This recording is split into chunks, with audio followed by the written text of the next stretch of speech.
This is the 18th season of Bass Talk Live.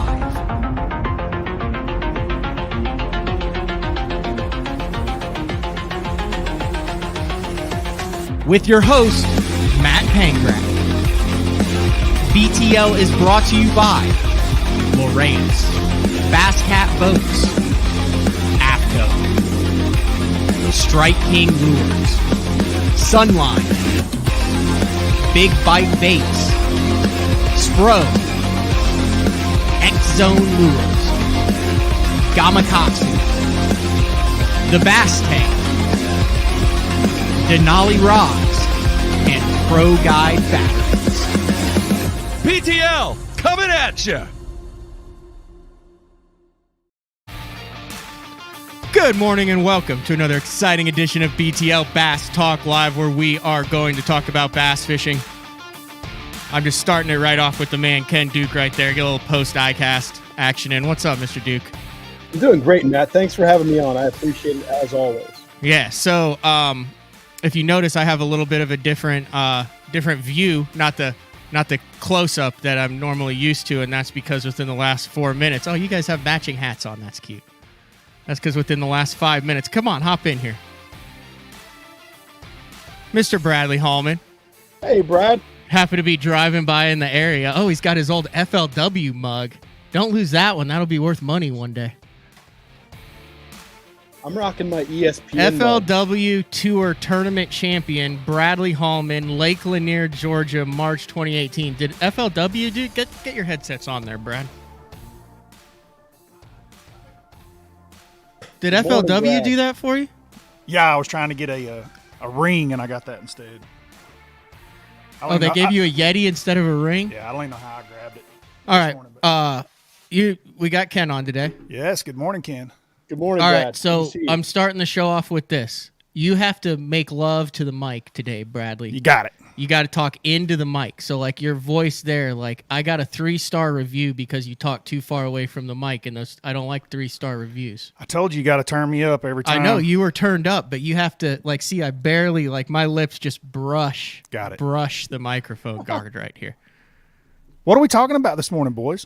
Today it was Ask Ken Duke Anything Day because, so here's the deal also. I was going to do a BPT guy with the guys who won the rounds, right? Well, it's Justin Lucas and Michael Neal, and I had Justin Lucas and Michael Neal on the same show last week. So I needed to do an ICAST wrap-up, just briefly touch on it. I know it's in the past, and we're already looking forward to what's coming out and what we saw there, but I needed to get Ken Duke's take on ICAST. I wanted to get his opinion on the dunk tank, which I missed that. I was occupied at the time trying to make money, so the show continued on into 2023. So that's what we're talking about. We're going to talk about live golf. We're going to talk about ICAST, the early days of Major League Baseball. We're going to talk about turn of the century baseball. And we're going to talk about what grinds my gears about the BPT right now. I got into a yelling match. I got into a yelling match with Mark Jeffries yesterday while he edited recruiting information for club bowling. And and I mean, I literally stopped in the middle and I said, "This is what I miss about you at the show," because he was sitting there going, You're nuts. You don't know what the hell you're talking about. You're wrong, blah, blah, blah. And I'm sitting there screaming, going, "You're joking, right?" And I was like, man, that's what we needed. Because the problem when you come in studio, we're both anglers, right? You're more so of an angler than I am. But we both take the angler side of it. Whatever's best for the anglers, we agree on a lot of stuff, right? Possibly, yeah. Yeah, Mark never did. Like, Mark didn't get that. You need the good guy, bad guy. Good cop, bad cop. Well, just wrong and right. Ken is not a very good bad cop either. Ken is always extremely pleasant to everyone. Is that true, Ken? I have my Ken? moments, Brad. Just don't get me started on the Hall of Fame.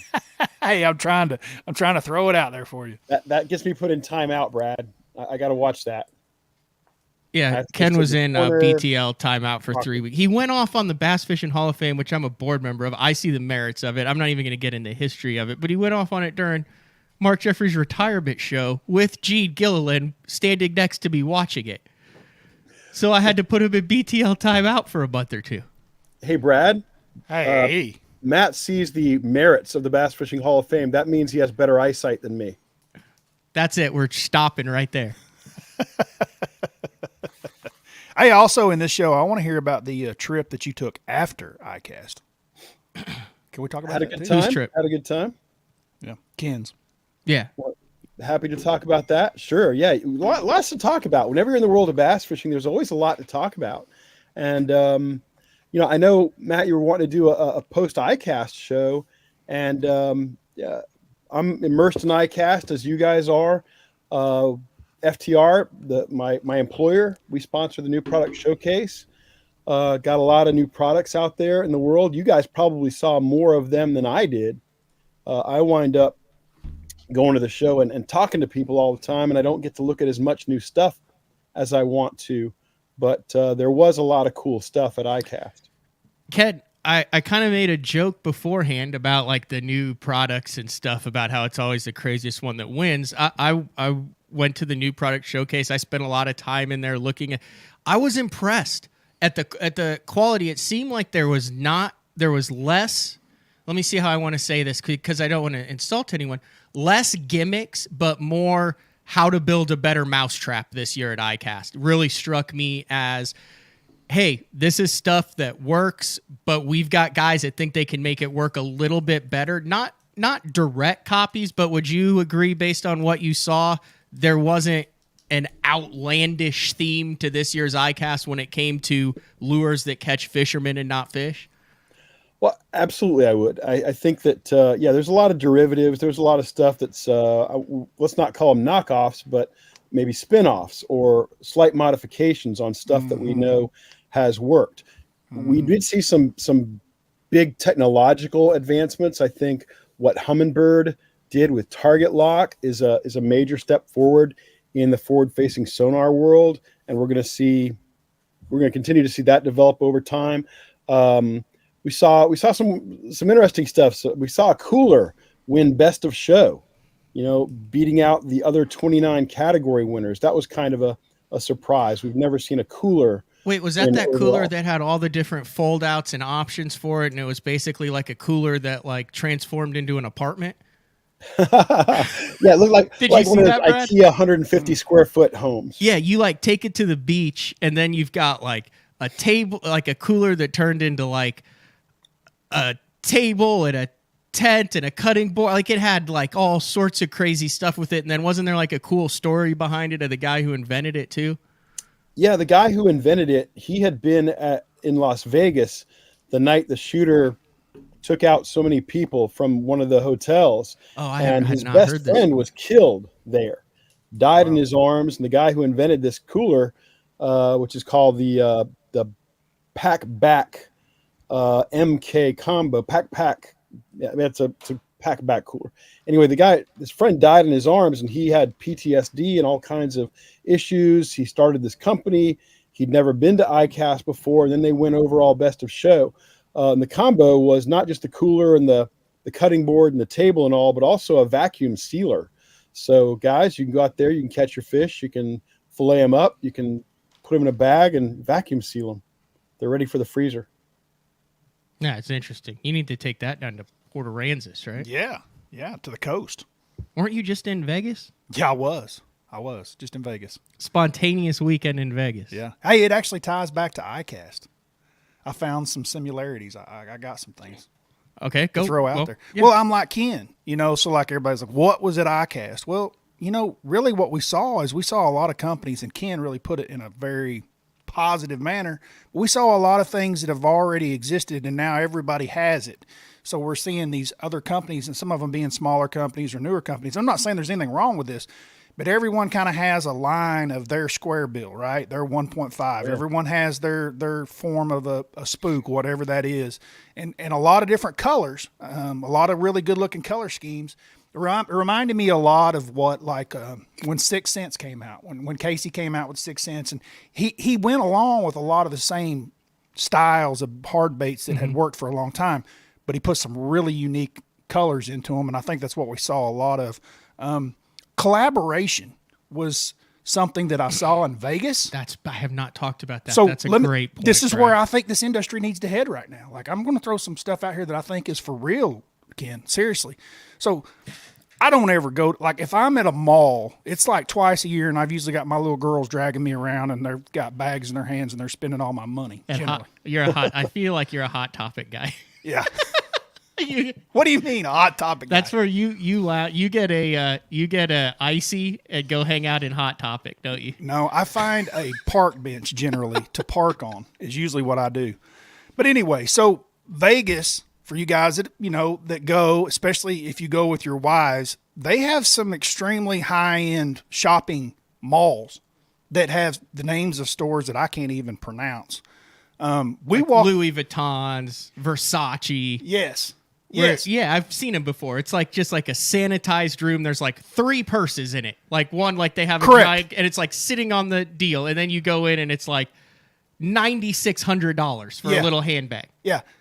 Ken Mall, by the way, wears those shoes. I saw a post like that. He's a big his wife's into it, and so is he's a big Louis Vuitton fan. Yeah, he loves that stuff. West Coast thing. Well, you win every single Apex tournament for the last 3 years. You can go shop at Louis Vuitton. All right, so let's bring this back into fishing. Okay. So my wife and another couple we were with, I was with 2 women, and somehow I got coaxed into going to the mall with them. And we go into all these stores that you're talking about, and then we go into the Dior store. And it's just like he said, there's not a whole lot hanging on the walls. It's like 3 purses. And anyway, it's like an operating room. Yeah. Mike's wife was explaining to me how what did I say the word was? I've already forgotten the combination. Collaboration. The collaboration of, and it was in all these stores, how they're collaborating with, whether it be Van shoes or Birkenstock sandals. There's a Birkenstock with a Dior, which I could care less, but it made me think back to the Spro swim bait, right? Yeah, with KGV. Right. A collaboration. And that was really what we saw at ICAST with some of the biggest things. And we're seeing it in Vegas at these high-end stores that are, serving you champagne as you walk through. The John Cruz Robo Worm. Absolutely. The John Cruz Robo Worm.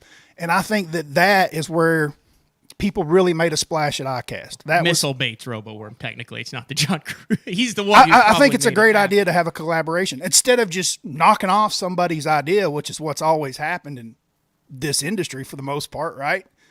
Don't just knock it off, work together. Ken's got thoughts about this. What do you Ken think? is formulating his response. Ken? He's got that look in his eye like he's thought about this and he's been waiting for someone to bring this up. Well, I think it's true in almost any industry, not just the fishing industry. But Brad, I think you're right. I mean, most of the stuff we see that's new is really just a spin-off, a modification. Mm-hmm. And that's for a couple of reasons. One, sometimes these products are patented. And to come to market with your own version, you've got to create some variation, whether it be 10%, 15%, 75% variation on what the original was, so that you're not in violation of the patent. But you also want to be close enough to the successful one that came before you that people recognize it, understand it, and can buy into the idea that maybe yours is a little better, or maybe yours is a little cheaper, or maybe yours comes in a better color. So I think we shouldn't be surprised that there are so many derivatives out there. I think we should be surprised when people say, oh, my change, this new color with the chartreuse tips is revolutionary. It's a game changer. There's never been anything like it. That's the stuff that drives me crazy. I think anybody who uses the phrase game changer at ICAST should be escorted from the building. Yeah. Escorted from the building. That's a good one, Clay. Clay's been bringing the fire. The Evergreen Z-Man was the original one. Yeah. Or not the original. What was the original collab, would you say? Would it be the Evergreen and Z-Man making the jackhammer? Well, no, before that they did something with Freedom. What was the very first collab of all collabs in the fishing tackle industry? Ooh, wow. Bradley Hallman's going old school on me. My quick answer is I don't know. But there have been historical collaborations with a bunch of different manufacturers over time, whether it be on a rod or a reel or baits. I think the first collaboration that Z-Man did regarding the chatterbait, though, was with Freedom Tackle. I think. And I think the What- jackhammer came later. That was where they had the hook that swung with the separate Right. head. Was it Right. marketed that way? I mean, was it like what you're seeing today with these collabs where it's like really two big names? That's what I'm and they're- saying, where they're marketing as it, or was it, hey, you have the manufacturing facility for Right, this, we'll keep right. our name on it, but really, the only way to keep up with. Yeah, So that was I'm with not- Rad Lures, right? Yeah, Ronald there's A. Davis and a lot, the Jackhammer. A lot of companies have done that, and that's not really what I'm talking about here. That's what I mean is from a marketing standpoint. Like, Both you're logos on it. Absolutely. I believe Freedom's name is on their packaging for that chatterbait, and I think their logo as well. I'm not 100% sure because I don't have it in front of me. And yeah, Matt, you're right though. The original was the Rad Lures, and this was after Rad sold the patent to Z-Man. But there are, talking about knockoffs. I mean, has there been a bait in the last 20 years that's been more knocked off than the chatterbait? I don't think so. And there are a couple of very prominent bladed jigs on the market right now, very prominent, that pay a licensing fee to Z-Man because they would technically be in violation of the Z-Man patent, but rather than fight that legal battle, which could cost them 7 figures, they pay a licensing fee to Z-Man. Yeah, and a couple of these companies, Z-Man may make up almost as much on their bait as they do.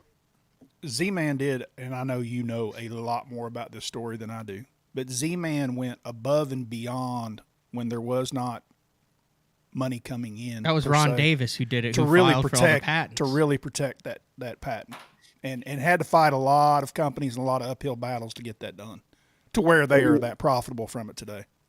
Absolutely right, and that patent's going to run out soon. And of course the key thing about the patent on the chatterbait, as you guys know, is the way the blade attaches to the eye. That's the main aspect of it. When I go to Japan, which is not often enough, one of the first things I like to do is to go in the tackle shops there and find some of the stuff that violates patents here in the U.S. So sadistic. but is not available in the U.S. So I grab up all that stuff and I come back here and I fish it. Yeah, there's a bunch of That's different something a little bladed different. jigs over there. I've seen some of the JDM bladed jigs. I've had a couple co-anglers in the boats, and then Epic Eric is a guy like that who has it, and there's all sorts of different where you're like, companies you've heard of, Right. where the baits don't exist over here. Like Jackal's big. Like Jackal has a ton of different stuff. Like they have a killer like JDM bladed jig. What he's laughing about?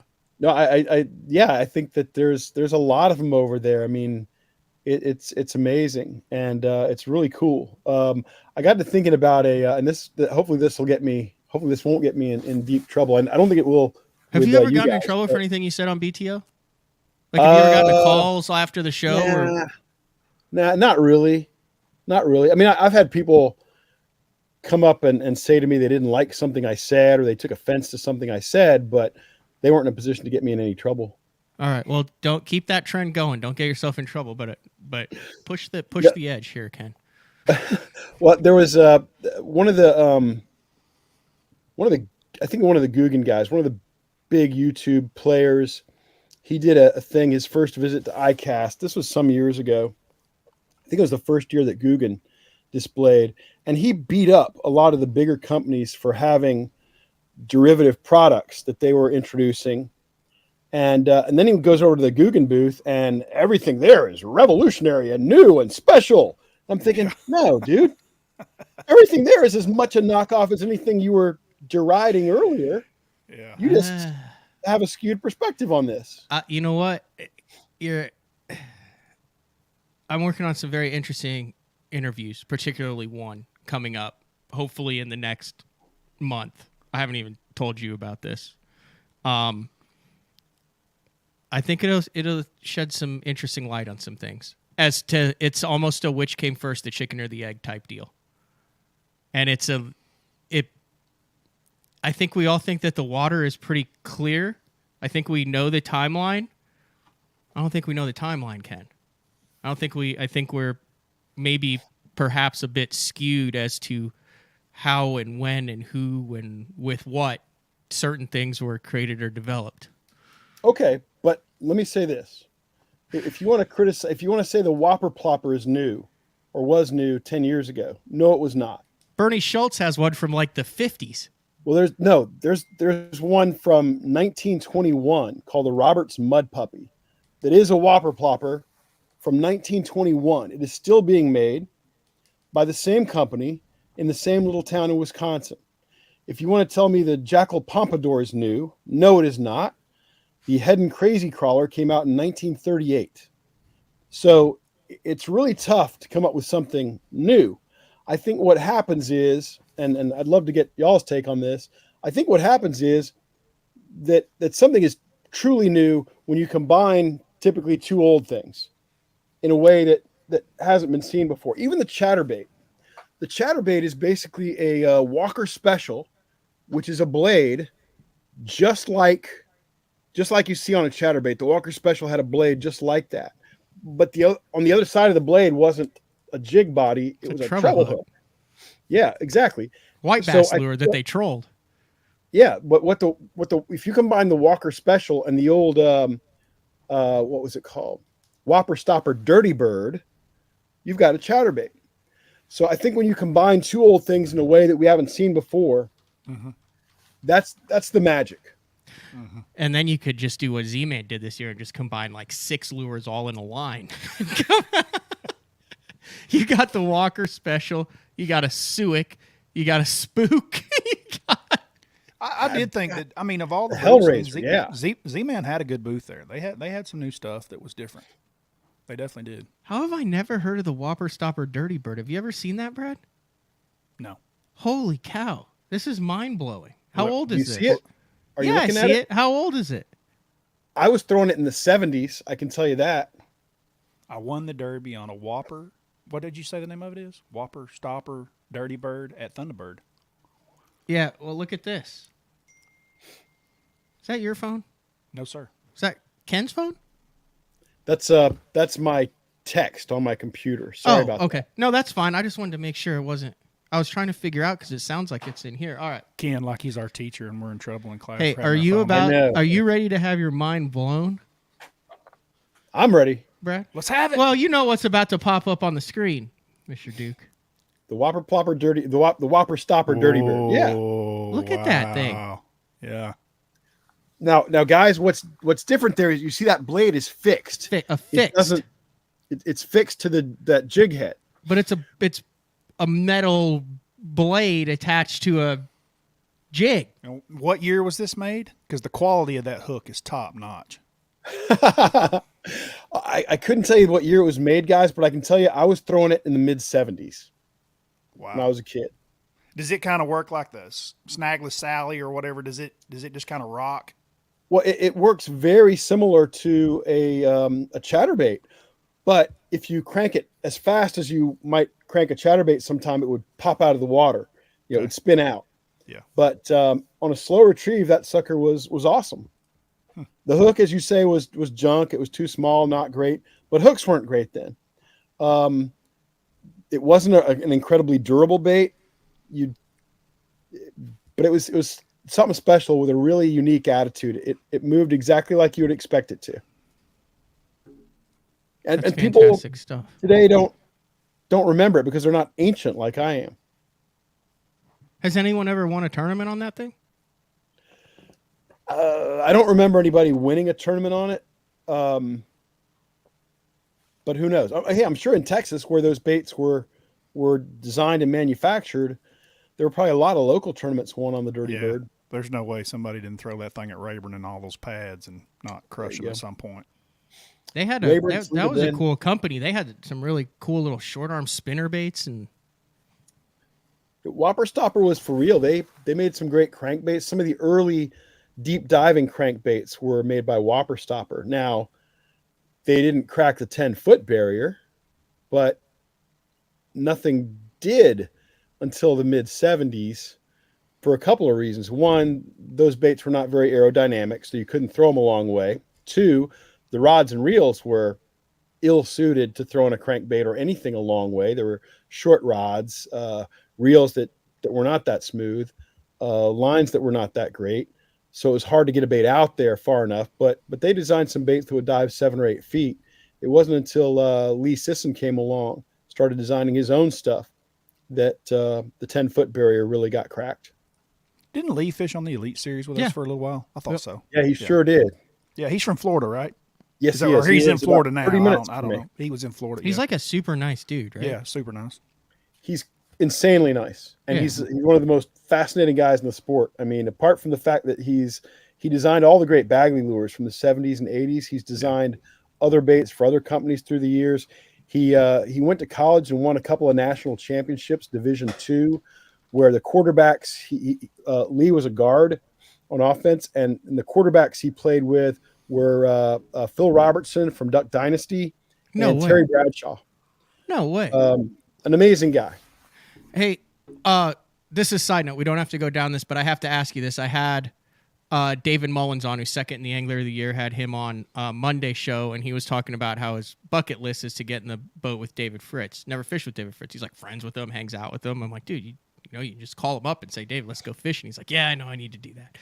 Anyway, we were talking about his kind of the lineage of the crankbaits, and neither of us knew, did Fritz actually help design the Pose 400, or did he just get famous for using the Pose 400? Do you know what his involvement in that original Pose deep dive and plug was? I'm not certain about this. I know David made a ton of modifications to that bait, and that leads me to believe that he probably didn't design it. He made Fritz in the early 90s, like 91, 92. He made one of the best fishing VHS tapes in history. I think it was just called David Fritz on Crankbaiting. And he showed how he took a drill press and he drilled out a little spot in the belly and he poured lead in there and he sealed it up. And he did all these things to those baits, which makes me think he probably didn't design them. How have I never heard of this one? I'm learning all sorts of new stuff today. Because we try to collect it. You know, Mark has the Iconelli Fishing on the Edge, the cassette tape. And this was a VHS tape. I need to find that. All right, let's one of the great ones. We kind of had an ICAST deal there. Let's wrap it up though on just kind of your overall thoughts. What'd you think of attendance? What did anyone talk about it? It seemed like there were, I don't know. What are your thoughts on it? I thought attendance was really good. If I had to guess, and I haven't seen the numbers, they're probably out, but I haven't seen them. If I had to guess, I'd say it was between 12 and 13,000, which is up from last year, but down from non-COVID years. In a non-COVID year, I would expect 15 or 16,000. This year, I thought maybe we did 12 to 13. Not bad. Some of my big takeaways would be Pure Fishing killed it again. They won 9 category awards. That's a big deal. Costa finally lost in the eyewear category after having won 11 times. Baheo finally wins one in that category. Humminbird continues to dominate in the electronics category. They win for the 11th time in 12 years. Plano wins tackle management for the 4th year in a row. Berkeley wins both freshwater lure categories, hard and soft, with the slobber knocker and the power stinger. There is one new element, guys, for fans, anglers. If you want to vote in the ICAST Awards, they've created a new voting category for you. You can now go online. I think it's probably at icastfishing.org or maybe asafishing.org. You can look it up, Google it. They have what's called an Angler's Choice Award now. Now, you don't get to vote for everything that was entered. There are about 900 products entered, but you do get to choose from the 30 category winners to choose your favorite. And the voting starts on August 21st and ends on August 27th. I'm not sure that I'm a big fan of this necessarily, especially since they're only letting you vote for the category winners. But it's the average fan's opportunity to participate in ICAST. It is icastfishing.org. You can find the link to it from there, but if you just love typing randomness, it's /new-product-slow showcase-2022-winner / That'll take you right to the page. But it is cool. You get to see the best of show in every single category. Yeah, that is cool. I think that a fan component has always been missing from ICAST. I'm not sure how valuable a fan component is, except for people who get a kick out of voting and see what wins. Because you can't try any of this stuff, and you don't know if it's good unless you try it. You can't even look at it in 3 dimensions online. You're looking at a picture. But y'all are it is talking what to it the is. guy. Y'all are talking to the guy that carried a Cinco around the bottom of his boat for like 3 years before he ever threw one. So, Huh? yeah, No, you didn't. I did. You're not alone. It took When about did this it took a happen? while for people to realize how to fish Long that time thing. ago. You remember how you got it? You remember the first time you caught a fish on it? No, but I remember. Well, I remember. Yes, when I finally saw the light. Yes, I remember that day distinctly. Well, But that, why don't but you that tell bait, that day? This is what we do on this show. that bait had been in my boat for a long, long. Tell the day time. that you'd learned that It was that March, probably 19. I have no idea. Yeah, 75 75. I I was just- 1 year old. put the cows out to pasture and lit the lantern. I was at Lake Fork. It was in March, and they ate that thing. And I was like, I'd had the bait in my boat for a long time and hadn't thrown it. I know I'm made not you the only throw one it? that did that. What made you throw it? That's the key, though, because we all have those baits in our boats that we don't throw. But there's the moment where you throw them where you go, oh, crap. Guys were catching them on, and we had been catching them too, on that watermelon fluke, weightless, and we ran out of them. And so I start digging through the boat to try to find something that was like it, and it was game on. You didn't have sluggos? We probably had sluggers, but you don't fish it like a Cinco. You didn't just throw it out there. And it was a dead stick deal, right? So it was good. Anyway, my point being is I'd carried that bait around for a long time, and then it became what it was, and you guys can understand. But I'm good about that. Like, have a bait that's good and not know it until after it's already popularized. After it's been James Watson. That's what What he did with the plopper? That's what we tease I him about. fished that He's the turkey. king of ruining a bait. Like, he takes it and then ruins Oh, it. the spoon, Yeah. the plopper. Yeah. He had one more too, didn't he? Spoon, plopper, and one more, seems like. Am I wrong about that? Horny toad. Nah, he didn't ruin the horny toad. He didn't ruin it, but he made it very popular to throw the horny toad in non-traditional locations. Remember he had those couple years on the tour, and then all of a sudden around the Ozarks, where before it was before the plopper, before all that, he'd take a black horny toad, he'd put it on a weighted hook, and he'd just burn bank with it. Yeah. No one else was doing that. Now, there were people doing it. Well, But a buddy of mine, Adam Wright in Arkansas, had won quite a few BFLs putting that horny toad in places on the rock and clear water that people weren't throwing it. I just remember Watson doing it a lot. And then the Whopper Plopper came out. Anyway, yeah. Do you have you ever, okay, let me ask either of you this. Have you had your hands on a bait that you knew was special and was the next big thing and was crazy good? You were an early adapter to it. Maybe the guy who invented it gave it to you. Maybe you just got on the bandwagon early, but you didn't say anything for a year or two. Or I know, Ken, you're in a little different situation because you don't really have an incentive. Your job is fishing tackle retailers to get fishing tackle to retailers. It's a great name. And but have you ever had that, Bradley, where you were like, dude, I got the bait and no one else does? This is going to be the, this is going to be the deal in 2 years. And, I've got it. No one else does. I ain't talking about it. I've had a couple of the baits and felt like it was a deal, right? You don't ever know, but just felt strongly about it. But then I couldn't find the window to use it. Like I couldn't, like I would throw it when I shouldn't be throwing it. Can you say what it is? No. Oh, you still have it. I still have it. Is it the one that you threw with me that one time? Ken's got a question. Wow. Is it He's the not one even that you gonna threw answer. with me that one time? Right That's all there I'm in the saying. I'm not studio. going. I'm not going further. Ken than that, has a bro. question. Hey, No, I Ken, was I gonna have a say- question that I'd like you to ask Bradley. He's not going to answer you. I know he's not going to answer me. Maybe he'll whisper it in our ears when the mics aren't on.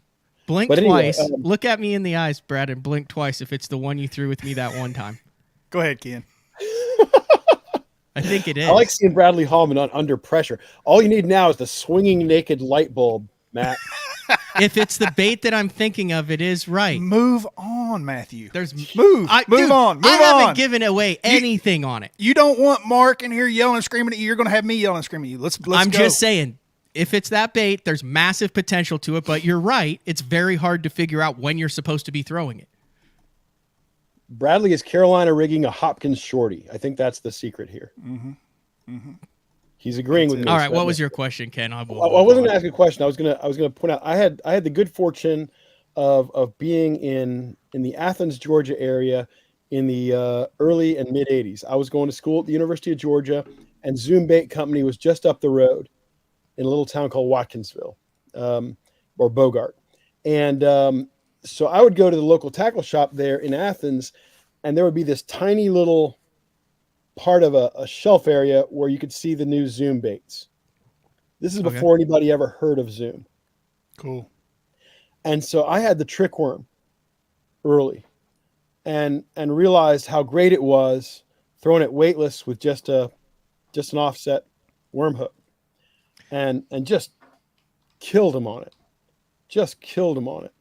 And I also had the good fortune of getting to see green pumpkin before the rest of the world had really seen it. And so I felt like I had a little bit of taste of that kind of stuff because I was just lucky geographically. But I wasn't fishing, big time tournaments. I was no Bradley Hallman. I'm a guy who likes skipping a trick worm under boat docks. That's all. Wasn't the cream scoundrel out? So I've got a bait. I've got a story that I can tell that I can talk about the bait. So I did experience this, and I just thought about it. Now, this was in an Elite Series, probably 07, 08, somewhere around in there. It was when, and we had a new bait out that we hadn't seen, but it was in the local markets and it was in the locals' hands in those areas. It was for blueback herring. And what happened with it was why have I gone blank? Kenyon Hill won the event on Clark's Hill with it. Like, we showed up. I had never seen the bait. Kenyon wins the event at Clark's Hill. And this is in May. It's a blueback herring spawn with the Seville swimmer. You guys remember that? Remember the sail and the craze? Yep. Yeah. Everybody probably has one in their tackle box. I got my hands on one after that event because we went straight from there to Lake Murray, which are like side by side. They're both blueback herring lakes. So the same thing's going to be going on over there. And it took me a while to figure out how that bait even worked and how to make them eat it. But once you figured it out, it was like magic. I mean, the water would literally turn black behind the bait. I mean, they were coming out of like 3 foot of water. You would just see blue and clear like you normally would, and you'd be whining that bait, and you would see the bait coming, because it runs pretty close to the surface. You were burning it. That was the trick. And anyway, the back behind that bait the water would turn black from the giant school of fish that would come up and erupt to chase that thing. It was insane. It was because they'd never seen it before. Insane. And I had a really good week that week. It still took me a while to figure out the hook, the rod, the reel. I mean, I had to experiment throughout that event. I lost enough fish. I mean, it was one of those derbies that dang sure should have been won on that bait and wasn't. Fred Rambanis ended up winning it with a frog, but it was because the majority of us down at the bottom end of the lake were losing fish with that bait because we just didn't have it dialed in, or at least I didn't have it completely dialed in. I definitely had the fish hooked up or in my hand, but I knew when I saw that bait, I knew what was going to happen. Kenyon had just won with it, and I was like, somebody's going to win with it here. And it was like magic. But I also knew, and I understood once I figured out how to make those fish react to it, was the speed. It's like, this bait's not going to work anywhere else like it works here. Like, yeah, sure, you might catch a fish or two on it, but it's not going to be dominant. Regional. It's a blueback herring deal, 100%. Yeah. If you don't have herring and those fish aren't trained to chase herring, that bait's not going to play at the same level. Now, I'm sure there's other regions and parts of the country that they found maybe the smaller one or something else that might mimic something, but for the most part, like, I knew it wouldn't play in Oklahoma. And sure enough, the bait goes off, majority of the top 10 are throwing it, and then that thing's sold out for the next year and a half. You can't find them anywhere, and all my buddies in Oklahoma have got them, and they're calling me, asking me about it. I'm like, dude, don't buy that bait. I'm just telling you, don't buy it. Don't buy it. Don't buy it. But it was incredible in that region. Still a strong bait, I believe, isn't it, Ken? I mean, they still catch fish on it from time to time, right? Well, absolutely. And, some guys who had some big success with it at Amistad in the elites. I mean, I think Todd Faircloth was throwing it, did really well. Yeah, but I think that's because it was like the only option that those guys had. Like as far as a big jointed swim bait. Back then in those days, wasn't it like anything you could find that was big and wiggled? Yeah. They threw. There wasn't the 10, 20 different options to throw. Yeah, it certainly was one of the more realistic and better Yeah, made they had a options. saltwater version that was bigger. It'd go up to like 8 or 10. What made that bait special for blueback was number one, the speed at which it would track and run correctly, right? It ran better being burned than anything. I mean, I remember literally having this thing on the fastest reel I could find, which was a 7-1 at the time, and you would literally just burn that thing, and you would put your rod tip down like in the water to just try to keep it, to where the bait would at least stay an inch underneath the surface, and then just smoke that thing as fast as you could bring it. And those fish had never seen it. They'd seen all the flukes, the top waters, and all that stuff. They had never seen that bait, and it was amazing how those fish reacted to something they had never seen. It was incredible. Blew my mind. That's fantastic. Yeah, it's still being made. It's under the Berkeley brand now. My friend Patrick Sabile, of course, designed that bait, and Patrick's the only designer ever to win best freshwater lure, or best soft lure and best hard lure at the same ICAST. What is he doing now? Bait. He's got a company called A Band of Anglers, and he's making a bunch of different products under a bunch of different sub brands: freshwater baits, saltwater baits. One of his lures won an ICAST award just a year or so ago, 2 years ago actually. So he continues to design amazing lures. He's got a jig out there called the Water Bull that's very impressive. But yeah, he's done very well. His dart prop. If you're familiar with, have you seen this one, Brad? I haven't. Keep talking, Ken. Oh, his dart prop won an ICAST award a couple years ago, and his dart spin is a terrific variation on the fluke. Yeah, there's the dart spin. That's done very well. So that it's like super. It's like a Laztec except firmer. So like you can put an EWG, throw it on braid, put like a little weight in front of it, and fish it like a swim jig through water willow, except it's not a swim jig. I have like 4 packs of these, and like you were talking about situational, like every time I go through my boat, I try to go simpler and simpler and simpler. I don't throw this. I don't throw this. Those things always end up in my boat because I know somewhere there will be a time on pressured water willow and shallow grass, and I'm not a huge swim jig guy, but I've got them. Did you throw it when we were in Mississippi? No, I thought it was. I couldn't catch them on a moving bait. I had to flip there. I thought they were on a bed there. If you'd have slow rolled that around it, they would have ate. Well, it was too thick where I was catching them. Okay. I was literally like way back in this stuff. But I'm saying that bait there, it's in my boat. At some point in time, that will play. I agree. And it might sit there for 2 years, but at some point, it will be the deal where everyone is going, dang, Pangrak's smoking us. I agree. Sabile's an amazing designer. He's won more awards for his lure designs than any other person, dead or alive. Wow.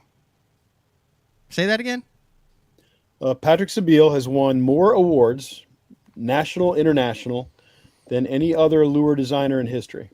He's very eccentric, isn't he? Patrick's different. He's one of the most eccentric. passionate guys I know about his fishing. He's caught 780 different species of fish in 60-some countries. He's guided for some of the world's biggest tarpon. As a matter of fact, I believe the all-tackle world record on tarpon is from one of his clients that he was guiding that day. He's caught a number of different line class world records. He's a very impressive dude. All right, we got to take a break here. Like I said, this turned into a banger of a show. Bradley Hallman in studio, Ken Duke wrapping up things. ICAST. When we get back, I'm going to change the title of it to Ask Ken and Bradley Anything Day on BTL in the second half of the show. But it's BTL on a Wednesday. Weeks fly by. Like, it's not even funny how quickly time passes. Yeah. Do you feel that same way, Brad? Tell him, and Ken? Ken. Like, does it The just older you feel get, like it's just the faster it goes. instead of a week, it's just like week instead of day?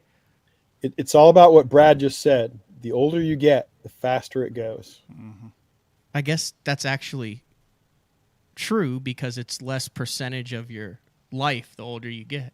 A week is... It does go by faster. Well, you start to realize that you may not be here forever. All right, on that note, let's run some commercials and we'll be back. BTL out of Wednesday. Your key to better fishing this season is Elite FS, now available at a new lower price. Get Elite FS9 today for $9.99, and we'll throw in a C-Map reveal chart, our premium mapping solution, for free. Elite FS works with all state-of-the-art Lowrance sonar, from chirp, side scan, and down scan imaging with fish reveal to high-resolution active target live sonar. Elite FS9 and C-Map reveal. Offer in August 31st. The new Puma STS has been redesigned from the ground up. With the angler, design, function, and performance in mind, nothing on this new offering was compromised, and the only thing carried over from the previous version is the name. Based on the Soft Touch series hull that started with the flagship Jaguar, this new model is nimble and performs incredibly well at all speeds with either a 250 or 300 horsepower engine. Featuring a new 96-inch wide-body footprint, this hull measures out at 20 foot 7 inches in length.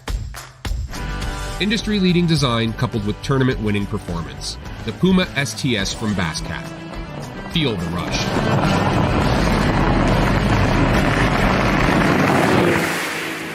We're just about ready to go, ladies and gentlemen. Get in order. Once again, Drew Cook is in the driver's seat. When you're catching fish for a living, you can't let a little cold, rain, heat, humidity, or anything else get in the way of a payday. I wear APCO. Any fish, any water. The KVD 100 jerkbait. 15 different colors. A perfect combination of roll, wiggle, and flash. Increased castability. 3D eyes. Premium black nickel hooks. KVD. Tie one on. Striking lures. Are you looking to install your own fishing electronics? Well, the Bass Tank is here to help you. The solution is the Bass Tank Power Harness. It takes the guesswork out of installation. No more voltage issues or interference. Designed by an engineer so that you can get professional results right there in your own garage. Installation done right with the help of the Bass Tank Power Harness. You can feel confident knowing that your installation was done right. The Bass Tank Power Harness. Give us a call or order yours today at thebasstank.com. Have you considered purchasing new electronics for your rig? The type of mounts you choose to protect your investment should be part of the decision-making process. No matter if you prefer 1, 2, or 3 graphs up front, Beatdown Outdoors has a solution for you. Adjustable, versatile, rigid, and made in the USA. What's your ultimate electronics setup? Check out the full selection of Beatdown Outdoors products by visiting beatdownoutdoors.com. Welcome back, BTL. You have forward-facing sonar technology, Ken Duke, on your vessel? I do not. All right. I'm thinking about it. Getting that. But yeah, currently no. Well, when you do, you need to get one of those beatdown mounts, because we were just talking about age and stuff. Now you don't have to bend over to look at it. You can just, it comes up to like chest height. I like that, yeah, because not only am I weak in my old age, but my eyesight's getting worse. That was actually an idea I thought of in like 2006. Was like that was needed because we were drop shotting, looking at those old Lowrance 2D screens. Yeah, 2D. And we would zoom them in and do all this crazy stuff, and you just spent the whole day like bent over looking at that little bitty. I guess they weren't that little. I mean, we had 12-inch screens at the time. I didn't. I had a 10, but it was hard to see. Is this true? Jim said a while back, Ken said that college fishing was not having and will not have an effect on professional fishing. Do you still believe that, and why? I don't think you ever said that. Jim, I don't think I said it that way. I think what I said was that high school and college fishing is not growing our audience. And I think I said that. Big difference, yeah. Well, yeah. Well, that's one thing I know I said, and I still believe that, and I believe the stats reflect that. I'll point out that 95% of all the licensed anglers in this country started fishing before they were 12. high school and college is too late to grow the sport. It doesn't work at that point. Another thing I did say though, Jim, was I think I said on this program, I said that if I were trying to become a pro angler, if I'm trying to become the next Bradley Hallman, I don't know that college is a meaningful step forward in that direction. I think that getting out there and fishing the highest level of professional tournaments you can is your best path. And I won't go into a lot of detail about why that is, but yes. Why is that, Ken? I still do believe. I still believe that. Well, because right now, at least right now, the college tournaments seem to be a money pit rather than a revenue generator. The college tournaments are not drawing a significant audience, either in person or online or anywhere else. People just don't care about them on the same level that they care about the Toyota Series or the Opens or something like that. You're not going to get the same spotlight. And if you can't get a meaningful spotlight, you're not going to influence the smarter, bigger, savvier companies that you're going to need to propel your career into professional fishing. Why would you dominate the Friday night pot tournament when you could get out there and perhaps do well enough at a higher level and get yourself some meaningful exposure? Most of the companies I know will tell you privately that when they think about these college programs, they just look at them as a bunch of guys with their hands out for freebies. Thoughts, Brad? You've dabbled in the college, high school fishing realm. Know a bunch of kids at that age that are in it. I fish collegiately. I think that we're seeing, so I disagree with Ken on some of this, and some of it I 100% agree with him.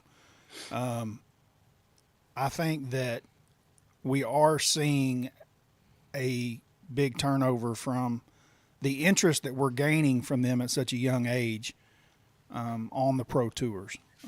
I think we started seeing that years ago, and I don't just mean one or two. There's a lot. But to that same side of the coin, some of those kids are probably, if there wasn't high school or college fishing, maybe end up fishing anyway. But it definitely helps carry them along. Maybe shows them a light that they wouldn't have seen without high school or college fishing. The participation is so high in certain parts of the country. I don't know how it could not be growing the sport and growing interest. Matt and I just went and worked Kurt Dove's pro bass camp with 24 high school kids. This is the 12th year that Kurt's been putting this on, and now he's to the point that he's doing, I believe, 3 a year, 2 at Amistad and 1 at New York. Correct. On Lake Oneida. That's a lot of interest with a lot of kids, and the 24 is the smallest number. There's more kids that show up in Texas.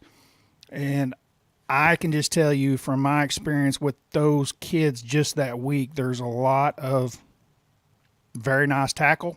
They show up knowledgeable, extremely knowledgeable. And I did a little questionnaire one day at lunch because Kurt likes to get everybody together and have a lunch break where all the boats are together and all the kids can eat and visit with each other about their days. And I just questioned them all while we were there. I wanted to know, how many of you guys watch professional bass fishing online? And it was unanimous. They all raised their hands. I asked how many watch MLF, how many watch Bassmaster, and it was pretty much unanimous that if they watched one, they watched both. So that's something to think about too. You know, the younger generation using computers, whereas I came up watching TNN and Bob Cobb on Sunday mornings. They're using the internet and watching live, and they see value in both products. And quite honestly, they see about the same amount of value from each product. So I think that they are bringing eyeballs. I don't know that all of those kids would be as interested in bass fishing if they weren't involved in some type of high school fishing team. Well, I'm certainly not saying that these kids aren't talented, and I'm not saying that Daddy doesn't have a nice boat. I will say that If it keeps them off drugs and soccer, then it's a good thing. I'm with you on the drugs and soccer. That's the Ken Duke t-shirt. It's a great one. That may be from your Georgia days, right? Didn't you say you went to school at Georgia? I didn't know that. I didn't realize you were a Bulldog. I did not realize you were a Bulldog. Congratulations on your national championship, by the way. Ben. Well, I don't say we. When that drives me crazy when people say, "Oh, well, we won the national championship." Well, what number were you? Son, I promise. When Oklahoma wins one, I'm saying we. I am invested. But you're in the booster club and all that. You ain't buying tickets off StubHub. You've got a little stake. I'm the last time Georgia won national championship, I was a freshman in college, 1980. It only took 42 years. But I'll take it. I disagree. I got to go back to the college thing because I feel I feel the most qualified to talk about this because I literally started interning at Bass Zone for Mark Jeffries because he contacted the Sooner Bass Anglers collegiate program looking for an intern. My collegiate fishing through it led to everything that I did right now was a collection of dumb luck and one or two good decisions and then a whole bunch of bad ones, but I somehow managed to stick around. But here's where I think the collegiate fishing, unless you are one of these phenoms that gets the exposure, and typically it's not just in college, they're also winning the U.S. Open, Johnny Morris's tournament. They're a Jordan Lee. They're a phenom. We're talking like generational talent, right? You don't get a lot of exposure or you are the one guy who goes to the Bassmaster Classic. Would you guys both agree with me like that? Yeah. Like Tristan McCormick. Absolutely. And guys, and I'm not trying to pick apart your argument here, except to say that your examples are very anecdotal. Matt, you came out of the college ranks and now you have a career in the industry. No, but I'm telling you, this is how college fishing it benefits the anglers today. If you want to become a professional, I still think the college level is important because these sponsors and companies that sponsor them, it gives you an in. It gives you a contact with that company. It gives you some sort of relationship should you choose to expand that. Now, the savvy angler is going to realize that outside of a Steve Kennedy and Aaron Martins, very few scenarios of anglers who could actually make their living on tournament winnings alone. If they're listening to BTL, if they're reading anything, if they're doing fishing tackle retailer, watching your videos, Brad, they realize that this needs to be a multifaceted business where the fishing is accompanied by multiple revenue streams within the industry, and most deals are done based on relationships and not cold calling and Toyota series results. Right.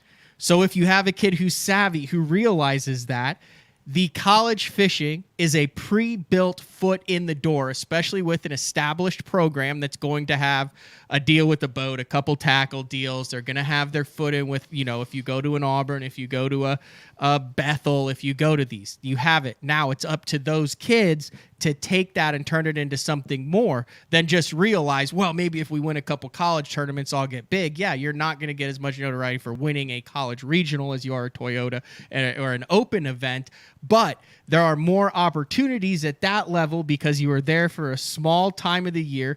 You are going to be a college-educated person with an interest and a potential for a degree that you could use in that industry, and college fishing is the vessel to get you there for the anglers that want to utilize it.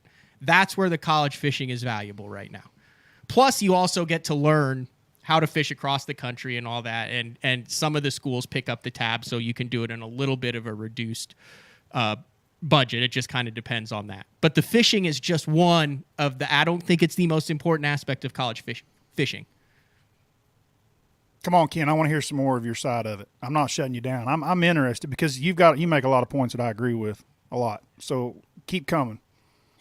Well, I think that college fishing could have some potential, but it's got to be cleaned up dramatically.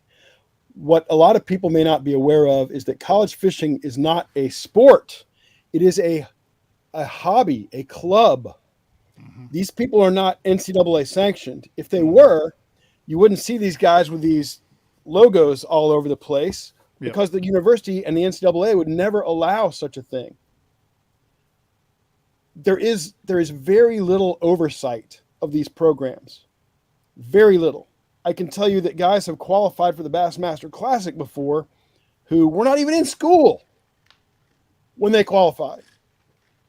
I can tell you that I think these programs are, by and large, not run on the up and up. I can tell you that there's not enough regulation, that there's not enough guys are enrolling in one class maybe to qualify to get in the club. And That's then happened in the past before. I think they changed that. I think like I said, you have to remember. I think you're talking about the Wild West of collegiate fishing. You're hearkening back to the early days when no one knew what the hell was going on, and they were just trying to start it, and it was smash mouth college bass with 35 schools. It's a lot more sophisticated than that now, Ken. All right, but I don't think it's that much more sophisticated. I don't think there's the manpower being dedicated to it because it's not a revenue generator. But that's what I want you to go back to. Let's go back to the meat and potatoes of what you think is the problem with it. So you think that the main problem is that it's not a revenue generator. And when you say that, we're not talking about... No, I don't think that's the main problem. I first of all, let's back way up, Brad. Right, that's why I want to go back. Let's back. What is the goal of let's just call it college fishing because it's not a sport, it's a club. Okay. What is the goal of college fishing? For who? For anybody. Okay, for the angler, it's to have a good college experience and be successful with your team and possibly turn it into a career in fishing. For a sponsor, it would be to promote. That's very loose. I'm just saying, aren't there multiple goals, Brad? Yeah, I think there are multiple goals. I mean, the sponsors want to promote their products, support a college, and then the organizations that are running this are for-profit organizations. Bass, MLF, they're for-profit. Like, that's their goal, is to make money off of it, if in the end-all, be-all. Would you not agree? I think they'd like to. I'm not sure they are right now. I'm not sure there's significant money being made on any of it. They're probably break even at best, would be my guess. I can tell you that from years of being in charge of Bassmaster.com, that if Bassmaster.com's audience is this on an average day, and there's an elite tournament, it goes up. If there's an open, it stays flat. If there's a Federation Nation or college tournament, it goes down.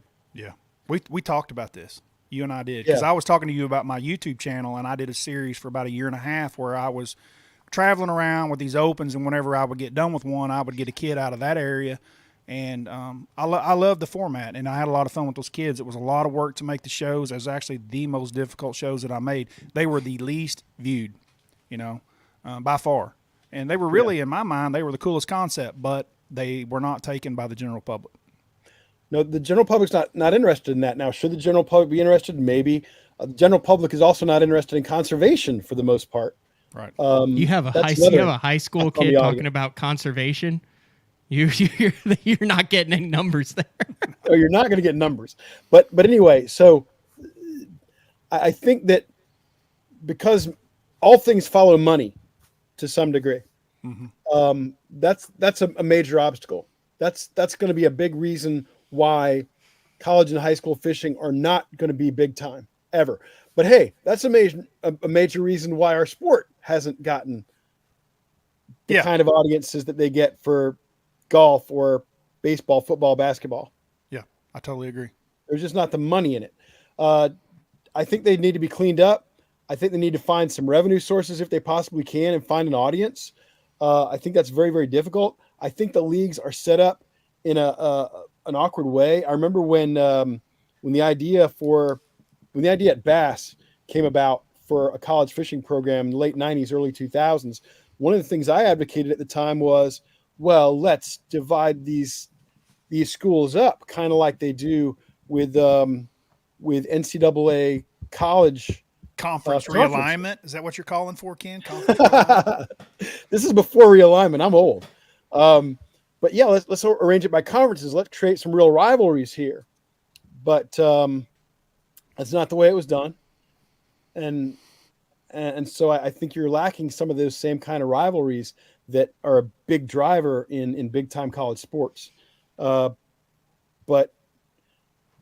I think there's a lot of problems like this in college. I think the problems in high school are even more basic. I've mentioned them once before on the show, Matt. I've talked to a lot of guys who have sponsored high school bass fishing programs. They all tell the same story. These programs are being driven by one or two kids whose dads have bass boats. The other kids joined the club because they didn't fit into the chess club. They didn't fit into the glee club. They didn't fit into this. They didn't fit into that. They thought maybe catching a few fish might be fun. So they go to a meeting and they find out that they need hundreds of dollars worth of gear. They go to a meeting, they find out that they can't really cast very well, and these other kids are dominating, and they drop out. And they don't just drop out, they drop out and they never fish again. I think that's the problem at the high school level. So I see a lot of issues at both levels right now, and I don't think they're growing our sport. They may be growing interest in becoming a professional bass angler, and if that's your goal, that's cool. I got no problem with that as a goal. They have nowhere for them to go. That's what I've been jumping up and down and screaming for the last 3 months, especially with all these new qualifications and fish all nines, and we're only taking 3 to this club and 10 to that club. Oh, yeah. They have nowhere for them to go. Yeah, that bass move to go with 9 qualifying events, I mean, that's to remove the bottleneck for the guys they perceive as wanting to leave MLF and come back to bass. Yeah. They know that only a handful of guys can do that, and that's the way to almost guarantee that handful a berth back in the Elite Series. That's my opinion. And they'll do away with that in another 2 years, I would think, at the most. But until then, things are pretty bleak if you're a college kid wanting to come out and turn pro. Pretty 100%, dang bleak. 100%. So one of the big things that I've been adamant about for years and years and years was, the road to becoming a professional angler. If you look at it from what the magazines and the articles all say, they talk about the college, the route that the path to professional fishing. To me, a lot of that is a path to financial hardships for a long time of your life is what that is. That's what they're laying out for you. And that's the reality. That's a path of financial hardships. There's other ways to skin that cat that people don't talk about. I've lost sleep over this. Dude, I'm glad you brought this up because I had Carl on, right? Yes. And Carl was talking about you have to do whatever it takes, no matter what it is. There is no financial ruin. I mean, it was a great episode, right? And then, I've talked to Cliff Crochet before, and he's like, you don't know how bad you catch a bass until you have to catch a bass to get home from the tournament.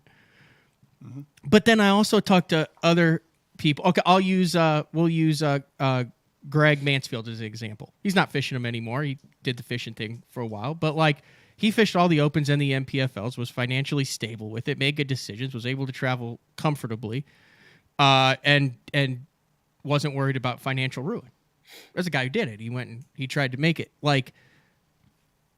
I'm stuck in between a rock and a hard spot between smart financial decisions and doing whatever it takes to make sure I'm in the next Bassmaster Open. That's what you're talking about, right? 100%. 100%. And college degrees are great and wonderful, but you show me an 18-year-old kid that's truly hard worker, devoted, and will not take no for an answer. I can take him down to Home Depot, show him a lawnmower the day he graduates high school and say, son, you grab that lawnmower. That gas lawnmower in 6 months is going to turn into a diesel mower that you can afford. When you buy that diesel mower, then you can cut even more yards. Then by the next year, you're going to have a couple of guys working for you, helping you mow yards. They'll be weed eating while you're driving your diesel mower. And then the year after that, a couple more trucks, maybe even another crew of mowers. And you can do this in Oklahoma City. And by the time that your best friend that you just got done going to high school with gets out of college and he's done partying and spending mom and dad's money, you're going to have your own viable business, possibly with 20 employees. And you can afford a boat, and you can afford to take a week off here and a week off there because you're still making money while you're gone. So that blue collar route, while looked down upon in some parts of society, and parents are like, you need to go do this. If you're willing to pay your dues, you can get there very quick. Hell, you can move to Grand Lake and do it. Graduate high school, find you a trailer house to rent up there and take your gas lawnmower from Home Depot and start knocking on doors, because those homes around that lake are owned by millionaires, and they are not. I just passed Bob Stoops' house coming here this morning. They were mowing grass. Do you think Bob was out there mowing? No. Doubt it. No. What a great example. What a great point, Bradley, because that's perfect. And that would be the smart play. Anybody who thinks he's going to make the jump from high school or college into the pros quickly, better not give up the bedroom with mom and dad. Yeah. Because it's a tough row. And you use an amazing analogy about cutting grass, because one of the new owners at Bienville Plantation, that's exactly what he did. When he was about 9 years old, he started cutting grass. He bought a lawnmower and started cutting grass in the neighborhood.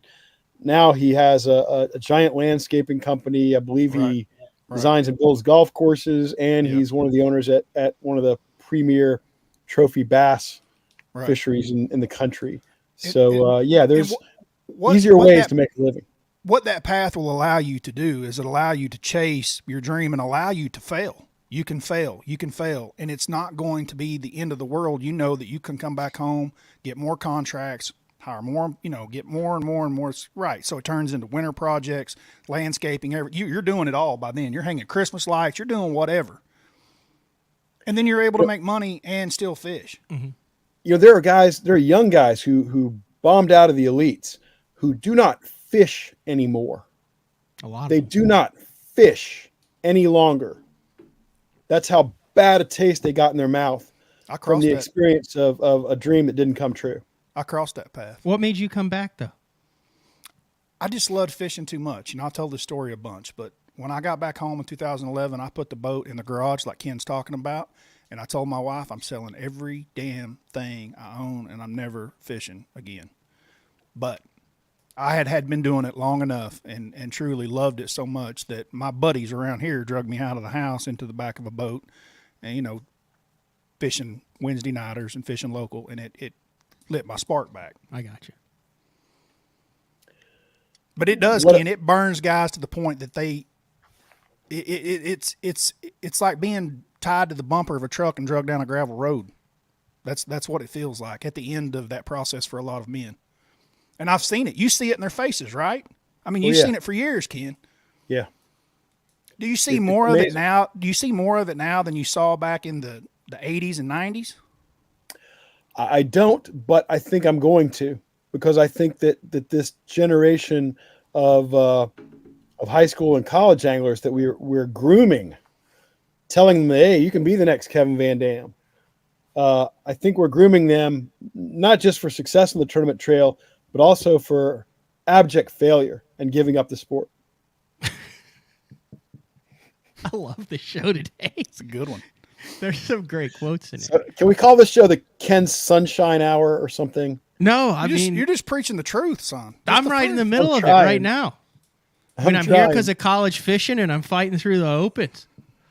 But I love having Bradley on too, because Bradley's got a different take than I do, and Bradley's speaking from is just as true as mine. It just comes from our different perspectives. I mean, dude, you had a very successful plumbing company where you were busting your butt at it for years and years, right? But I was just an employee. I was never the owner or anything. I was just an employee that I was fortunate enough to walk in the door at 18 and work for someone for 14 years that was wonderful to me. Yeah. We busted our ass every day and got it done. I get aggravated, Ken. We all see it. And I am totally the first one to say our sport has gotten too expensive and it's out of hand. I've thought that since the 90s. So what do you do? But everybody I know is like me, plumbers, electricians, and we're all the ones that enjoy the sport for the most part. It's firemen and, what I'm saying is that it's not wealthy people. But this is what I'm talking about with this business. And to your argument with college, dude, I will take the kid that's been up at Grand Lake for 4 years with his lawnmower business, fishing every night, every day, every weekend jackpot that he can get his hands in, every big team tournament that comes along. And then when that Toyota comes along the 5th year, and that kid that's been at OU fishing on the fishing team, and he's traveled around the country, and he's gotten all the waypoints from all these locals and whatnot, and that's how he's learned how to fish, because that is some of the bad habits that college fishing is teaching. Versus my kid up at Grand Lake's been mowing grass. That man's fixing to whip somebody's ass, including that college kid. Fixing to whip him. But here's the problem then. Now he's got the work ethic and he has the funds to be able to do it. But he doesn't have the contacts in the industry, and he doesn't have the other side of his game. There's no doubt that the marketing side, which I suffered from that, from being a plumber, and I saw it young. So like when I was a rookie on the Elite Series, some of the guys that had come through marketing classes and things like that, right, Ken, knew how to speak to you, knew to search you out, right? You would walk by me and I'd be like, damn, there's Ken Duke. But I wasn't going to say anything. I'm too shy. I'm not going to say anything. They would know to search you out. Hell, they'd probably be studying a picture of what you look like because they read your name and who you are, and you know what I mean. Same with Louis Stout. Same with all those guys that were standing around. They would know to go search that guy out, right? But to me at that time, well, you're just brown nosing. Let's go earn it. Yes, there is definitely a positive to understanding that side of the marketing side. Definitely, that kid would be missing out on because, dude, he ain't gonna learn that mowing grass. Well, right. I say that. He's building a business. He's going to learn a lot just from running a business, a tremendous amount. That's something I didn't do. He's going to learn a lot about having. Well, yeah, because professional fishing is a business. You're running your same business now at professional fishing. You are an entity. Your entire thing is a business. It doesn't matter whether it's fishing, whether it's mowing a lawn, whether it's a podcast, whether it's a magazine. It's the same thing. And by that point, you're probably have put together proposals and everything else trying to get contracts, whether it be out on Monkey Island at the golf course or whatever. You've probably put some things together trying to get some people with money to hire your company. But I still think you're missing out on a big part of becoming involved in the industry where it's a $1 billion industry, but it's very small. We know that you're not getting paid unless you're Van Damme. You're not getting paid. That's not true. That's not true. What do you mean we know they're not? I think there's a ton of people that are surviving. Look at the average duration of people. I mean, look at how many guys are begging to give $5,000 entry fees. Answer me this. Do you truly believe that half of the Elite Series guys right now today make enough money in just sponsorship in the mailbox to pay for their entry fees? Half. Half. I honestly think that there's a lot of guys who have. I think there's a bigger, and you know this, and so do you, Ken, there's a bigger section of guys who have buddies that they did go to college with or connections for bigger companies that are smaller logos on their boat that are tax write-offs for advertising that they don't want to. I mean, they don't want to go out and saying, you're not going to believe who's paying me $100,000. I don't think you hear that. I think there's a lot more kind of behind the scenes stuff that you realize. But that's not industry stuff, what you're saying. Yeah, it all is all part of the industry.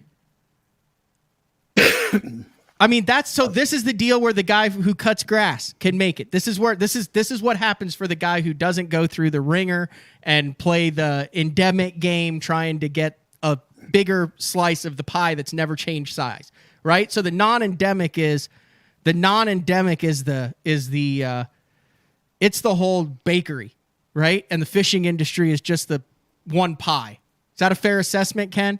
If you look at the grand scheme of things, of all the money out there that's out there, the fishing industry is a pie. It's the same pie. All the other money's out there's in the bakery. It's limitless. There's always new ways to make money out there. So this is where right. And both you guys are making great points. This is where I agree with you, though, Brad. Here's what happens. Sorry.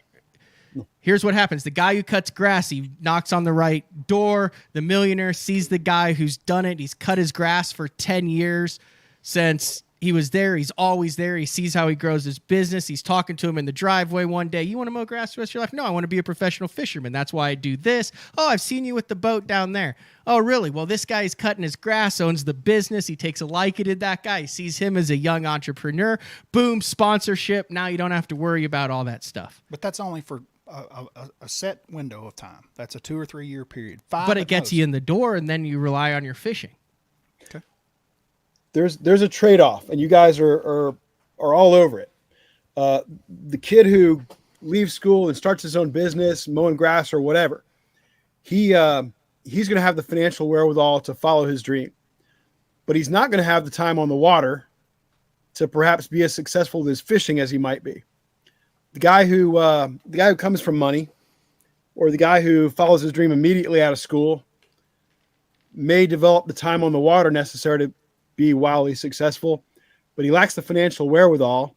And if he doesn't hit it big early, he's out. He's probably done. And so the goal here for everybody watching is have very, very wealthy parents who give you a lot of money so you don't have to start your own business and you get to spend a lot of time on the water. That's what I recommend to everybody watching. Just be born into money. Well, that would help. That would help all things in life, actually. But yeah, it's a vicious, there are two doors.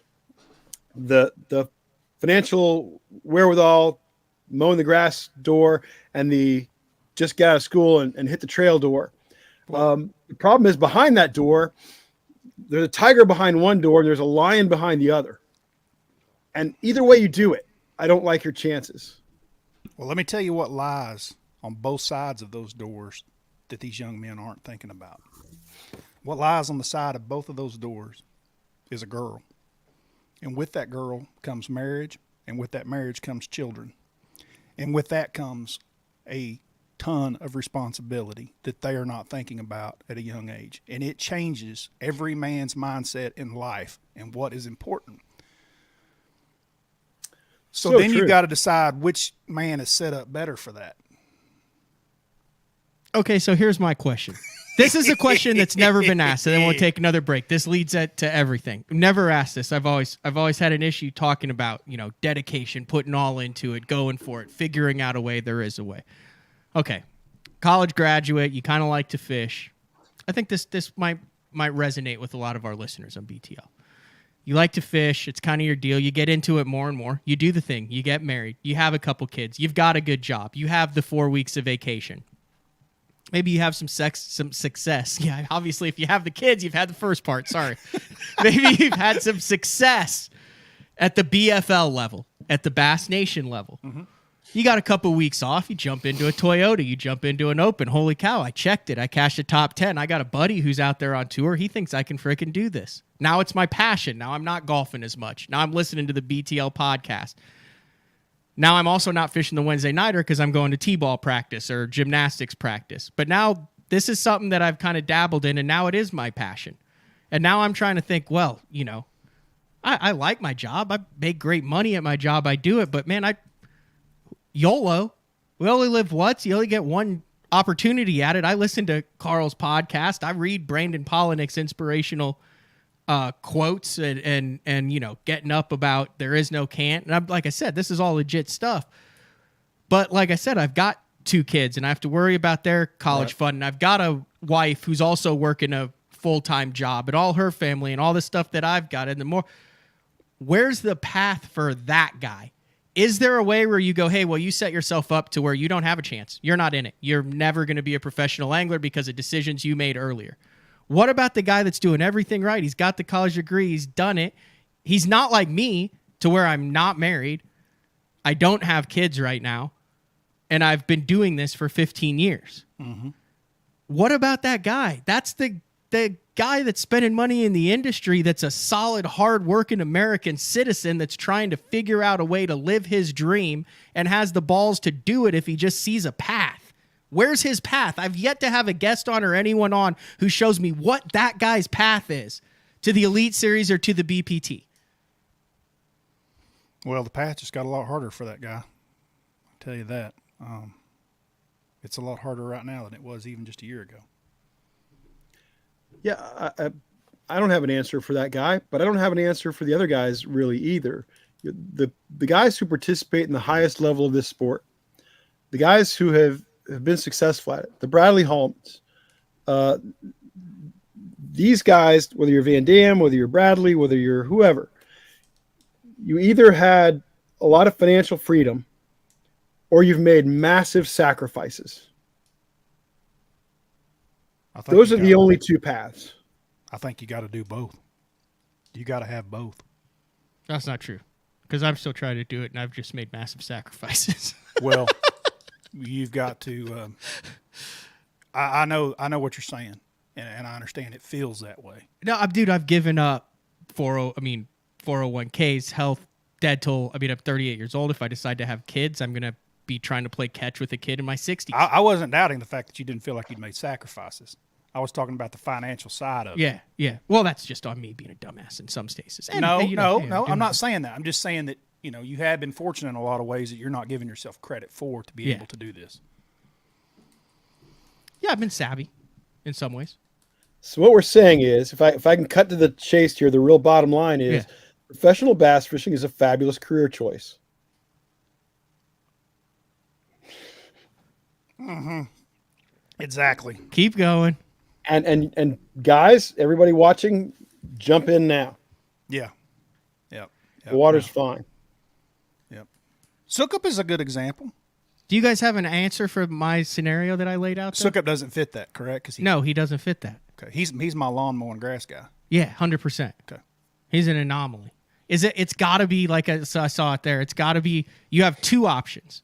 You either go the Bass Nation route or the BFL All-American route. Those are basically your options where you're still fishing.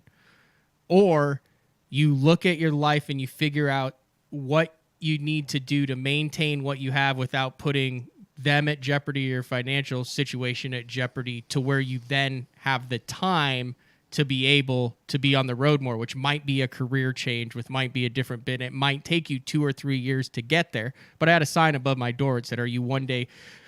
I had a sign above my door every day. I walked out the door. I had it up there for 10 years till I just moved into this house. It said, "Are you one day closer to your goals or one day further from them?" One day it's one or the other. So, it might take you 2 or 3 years to get to the point to where you can go fish 12 weeks out of the year. But just because you're not on the water and you're not getting better at fishing doesn't mean you're getting closer to that goal by your choices off the water. Mm-hmm. You see what I'm saying? Like, those are the only two paths for that. Yeah. And Bass's path through the nation is murky. And there's some issues with the path from the BFL right now, currently, with the way things have been ran for the last couple years. Yeah.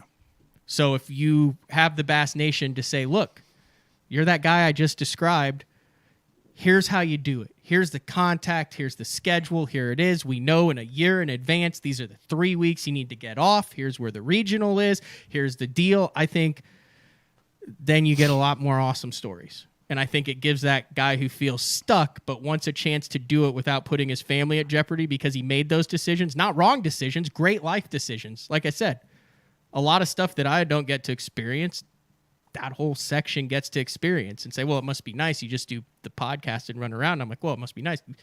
You've got a family and a retirement. As an employee, whether blue collar or white collar, an employee is still an employee. And to be able to manage a 9 to 10 week national tour circuit and that much time off work, Ken, that just doesn't hardly go hand in hand. Would you agree? I absolutely agree. And that's why you see a lot of the guys who are on the trail who still have jobs, they almost invariably either work for themselves or work for a close friend or in a family business. The bulk of them are working for the family or working for some close friend, and that's how they're able to manage it. Yep. But if you do get the 12 weeks off in your boss and then you do make it, that's the whole thing that their Bass is doing by changing it, is saying they're getting guys who are able to do that, who will do it. Let's say you get the 1 year. Well, then you have to make a decision because now you've got to, that was like now you've got to figure out, are you going to give it all up to go fish the Elite Series? To focus on it's a weird sticky deal with so many different levels and so many different situations. And the crazy thing is that's why I advocate for the grass cutting guy, because he doesn't have to give up anything. No, he still makes money on both sides. Whereas the college graduate is an employee, and I'm not saying the college graduate definitely can I know what you're saying. Business. I know what you're saying. It's just different. You're a college football guy. You're a football guy, right? What do? You play what? Pop Warner, you play high school football, you get recruited, you go to a D1 college, you get drafted into the NFL, you go to the camp, you make the team, you're in the NFL. There's about one way to go from high school football to the NFL, and it's that way, right? Yes.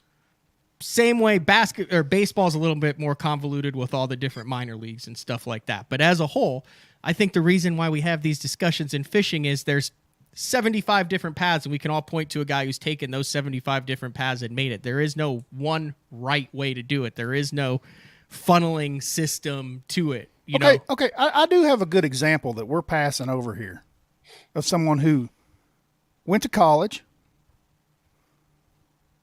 got married, had kids, worked a job, actually worked a very strenuous job that you would have to be at a lot Did have the summers off. His name is Jason Christie. Did it for a long time. Basketball coach, the whole nine. So there's your path. What was Jason's? Tremendous amount exactly of what you're sacrifice talking there about. too. Lots of sacrifices. And And waited it a cost long the time to marriage, fish the yeah. tour. 100%. Waited a long time to fish the tour. I remember when I first started working for Bass Zone, everybody was like trying to talk Jason into fishing the FLW tour. But that is a guy that fits your mold, that came through the way you're talking about, and where's the path? That's it. He did it. I mean, he also just happens to be one of the top 5 most naturally talented anglers in the world right now. He was also top naturally talented in the state of Oklahoma for a long time. Yeah. There it is. Which goes back to another thing that I have with college fishing that I'm against. I think that it takes kids all over the country. That's why I like my kid that's mowing grass at Grand. There's blocks to this, in my opinion. And are there people that have skipped this block? Absolutely. But the biggest block that you have to have is the foundation of your home. And I'm not talking about just a home lake, but your home state, the 3 or 4 lakes that all the team tournaments go to. You have to be extremely competitive where you're standing in the check line every single week and have a shot to win. See, I know you disagree. But if you look at the King Kongs, for the most part, that's where they come from. They have Did Kevin win everything in Michigan before he was on tour? Kevin was 18 when he was on tour. Exactly. Well, I how think it's could a he- completely different skill set of learning the 3 or 4 lakes that you can run brush piles on and know where those fish are and what they do and being able to catch them It's across not the that it's country. not that you learn those brush piles. It's that you learn why those fish are in that brush pile, why they're not in that brush pile, and you learn that quicker from running the same damn brush pile, not from being in different parts of a lake that you've never seen before. Okay, that's a fair point. But I think there's a completely different. I feel like the angler who dominates locally and across the state is a completely different than the angler who can succeed across the country. I think there's arguments both ways because we've both seen it, but most of the anglers that dominate at a national level dominate I at think a that's local because level. you're old school. I think that's because when you came up, No, that it's was because what- you know how to win. No, it's because when you came up, the guys who went pro, that you all fished in the state and against each other in Central Pro-Ams and BFLs and Redmans Dude, and at that home, type of thing. At Now, home, you're not fishing for a damn check. I know, You're but- fishing for the win but every single week. In the 80s and 90s and even early 2000s, I don't think you had a lot of people that were traveling across the country like a high school or a college schedule or what you're seeing with all this. I think 90% of the guys came because they came out of that region. Now there's a whole different group of and it breed teaches of them. anglers. It teaches them how to call Ken Duke because I'm going to Florida and you got any waypoints on that lake by your house because we got a tournament there. I don't That's think what it so. teaches I them. think it's a different angler who can catch. There's a different set of skills who can break down water and catch fish consistently across the country on natural lakes, on lakes in Florida, on TVA lakes, on Ozark lakes, on northern lakes, and regional. Like I'll take a guy who I'm confident can find fish in a day and a half on lakes that he's never been to over a guy who consistently checks in one state but has never fished outside of that state. I disagree. Agree to disagree. I'll take the guy that can dominate his local lake any day of the week, somewhere he's never been. Any damn day. What do you think, Ken? I think it's a coin flip, guys. I don't have a feeling either way. I think there's a pros and cons on each side there. There are. I go back to my point that no matter what path you take to the world of professional bass fishing at its highest level, you're making some real big sacrifices. For sure. For sure. All right, this all started with a question by Jim about Ken hating college fishing, and now we're an hour and 34 minutes in. We have to take one more break before we go. I was going to give away some Bass Tank Professional Series screen cleaner. This is how I figured out a way to make my living in the industry, is to promote sponsors' products, like the Bass Tank screen cleaner. Smells great, cleans your screens every time. It does smell wonderful. Streak free, comes with a fantastic microfiber cloth you can get in a convenience 2-ounce spray bottle, or you can purchase the 16-ounce larger version and then just refill your 2-ounce bottle. Like I said, cleans your screen every time you try to clean it. Jim just won it. I'm giving away a bottle a week, right? So we gave away last week. John was in studio. So Jim, send an email to questions, questions, @ thebasstank.com and just say, hey, Matt gave away the screen cleaner. Ship me the stuff. Like I said, I recognize my own weaknesses and faults. I suck at shipping things on time, so I put that on the sponsors to ship it out to them. So send that in. Jim, congratulations. You won that. I was going to take a bunch of questions, but I really got into that one. Like, I disagree with both of you and agree with both of you on some of this stuff. I think we're in a weird, like, agree to disagree on some stuff here, but see each other's points. Oh, definitely. It's a healthy, that's the hallmark of a healthy discussion, wouldn't you say, Ken? I agree. Well, you guys are smarter than me. I absolutely respect your take on things. Whatever. Look at it from a different perspective. All right, we're taking our final break. We'll be back after the break and wrap things up. Don't go anywhere, Ken. I know we're an hour and 36 minutes in. All right, we'll be back after this. Serious. Elite Series Pro Daryl Gleason here. My Pro Guide batteries keep me going on those long tournament days and long practice days. Always plenty of juice, never fail. The best part about Pro Guide batteries, it's the people behind the company. They have over 40 years experience in the battery business, keeping all of us fishermen out on the water longer, catching more fish. Check them out at ProGuideBatteries.com. What's up, Bass Talk Live fans? Brandon Polnick here. And ever since I won a couple Bassmaster Elite Series events on X-Zone Lures, I've been getting a bunch of questions of what makes them so special and different. And really, the truth is, it's in the details. The little details, things like no cheap fillers in their plastic. That gives you more lifelike action, more realistic and vibrant colors. But don't just take my word for it. Go to www.xzonelures.com and check them out for yourself. Vibrating jigs are a great choice for any time of year, and the Kamikaze Swim-On is a perfect match for any vibrating jig. Two sizes and the unique tail design gives it a bait fish profile and a great swimming action for realism. There are 17 colors. See them all at bigbitebaits.com. The Spro Little John crankbait has been around for almost 15 years, and it is one of my go-to crankbaits whenever I need a fish in the boat, so you can never have enough new colors. That's why Spro's coming out with a handful of new colors, including Pearl Shad, which has this bleached out white look, but it's got this pearlescent, really pretty. We've got Copper Shad, which looks amazing in the water. It's got that purple flake on the back, really pops in the water. And then if you want some real pop, we've got Sparkle Shad, nothing but sparkles all over this thing.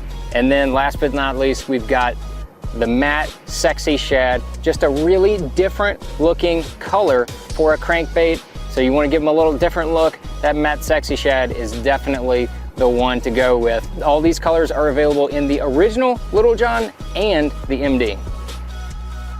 Combining one of the most popular hook styles with Gamakatsu's beefier Superline offering, the Gamakatsu Superline Offset Round Bend delivers the strength necessary to target big fish in heavy cover. Well suited for braided line and heavier fluorocarbon, the Gamakatsu Superline Offset Round Bend is built using stronger Superline wire that allows anglers to easily fish a finesse worm around heavy cover. The round bend offers a larger bite area, perfect for any worm presentation, while increasing your hookup ratios. The newly enhanced Z-Bend holds your plastics on the hook longer, reducing the number of pull-offs and reducing damage to plastics. Available in 2/0, 3/0, 4/0, and 5/0, this is the most durable worm hook, designed for heavier lines that hold your bait on longer. Preparation is key to success. And that preparation starts well before you ever hit the water.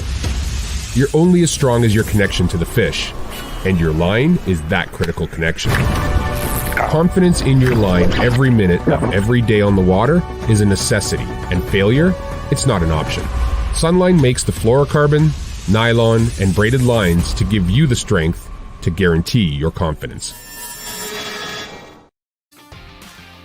Wrapping things up, BTL on a Wednesday, August 10th, with fishing tackle retailers Ken Duke, and then a surprise in-guest studio, Mr. Bradley Hallman. Guys, I really appreciate the time, energy, and passion that you guys have brought to this production of BTL today. Absolutely, my pleasure. I really enjoyed it as always. And Matt, if I can have like 2 minutes or less. You can have 5, 10, 15, dude, whatever you want to talk about. I want to hit real quick. You know, we started this as an Ask Ken Anything, and I noticed some questions. We asked one question. Sorry. So I thought I'd deal with some of them because they pop up occasionally. I'll hit them real quick. Clay Williamson asked about my podcast. Yes, Clay, I'm going to start one called the Big Fish Podcast. Hope to have the first one posted in less than a month. I've already got it all scripted out and everything. I'm hoping that the Big Fish Podcast will be good enough. It'll lead to the Big Bass Podcast. Bo Stevens asked about the world record smallmouth story. Yeah, I'm planning on making that part of the Big Fish Podcast. It'll also be part of the Big Bass Podcast as soon as I get those rolling. Chris Flay asked, is there a world record bass in Florida? Chris, I'm really doubtful about that, but I sure hope so. I'd love to catch it. The state record, because of regulations that came out along in the 80s, is only 17 and a quarter. So I want to take a shot at that one of these days. Troy Denlinger asked, what about catching a world record bass in a private pond? What do I think about that? I think that would be a real problem. Right now, if you caught a world record bass in a private lake, it would be legal. It would have to be certified by IGFA because they don't have any particular fair chase rules about private water, small water, stuff like that. I think they need to consider that, and I hope they will. Nate Wilson was talking about ICAST voting, wondering if the ICAST voting is dominated by big box retailers who feel like they have to satisfy the major manufacturers.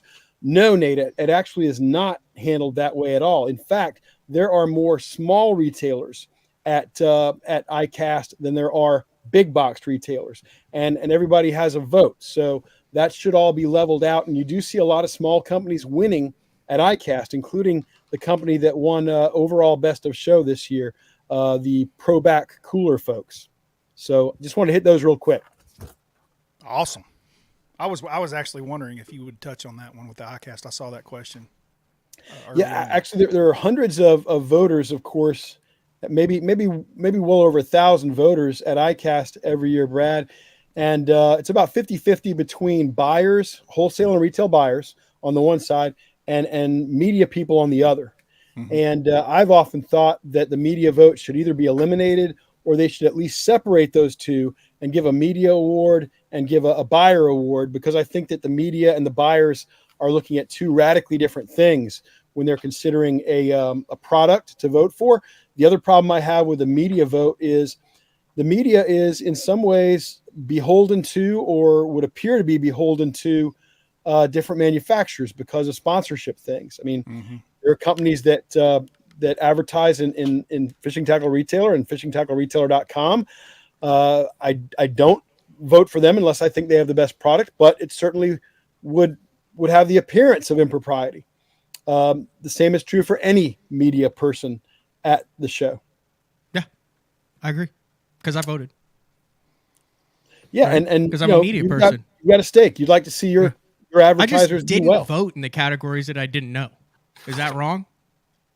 No, that's not wrong. But I think if you want to make it appear to be above board and appear to be beyond any sort of meaningful criticism, you've got to take the vote away from people who are obviously financially benefiting from some of those manufacturers. Yeah. But like in a saltwater lure or something like that, I was like, well, I don't know. I've never used a saltwater lure before, so why would I vote for best of show in that category? I don't know if it's good or bad or what's the deal. They don't let me vote, Ken. They don't let me vote. Well, that's because you come in with that impressive. Yeah, you weren't there as a media person, though. You were there as representing a company. Maybe Brad, you qualify as media. Do I? You do. I would like to be able to vote. But it's just on how you're registered for ICAST. I'd like to see if there are any financial incentives for voting. Hey, I'm voting this year. See what happens. Do you get things passed your way? Here, try this. Occasionally.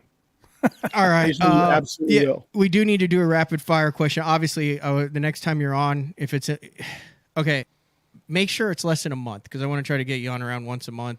But I want you to come on to promote the Big Fish podcast, obviously, and do rapid fire questions. We actually will get to more questions next time. Brad, you've got a video that's blowing up that you put out yesterday. That's kind of your bread and butter over on Bradley Hallman Fishing. The LBJ, the future of the new jigs. Yes, I do. I've got a very strong feeling about that and express it in that video. Yeah, that is a must watch. Anything else? I mean, dude, we could literally go on for 8 hours here. That's the beauty of it and the curse of it all at once. So the fish behind you, Ken, where did that come from? That's actually a replica of the George Perry world record bass. Now that's cool. Which is a fraud, by the way. Also, you can't see it, but right underneath it, on top of the filing cabinet, He's already promoting the podcast. Just a little line that he slides in there to just draw a little interest to it. It's all about self-promotion, Matt. That's why I'm here.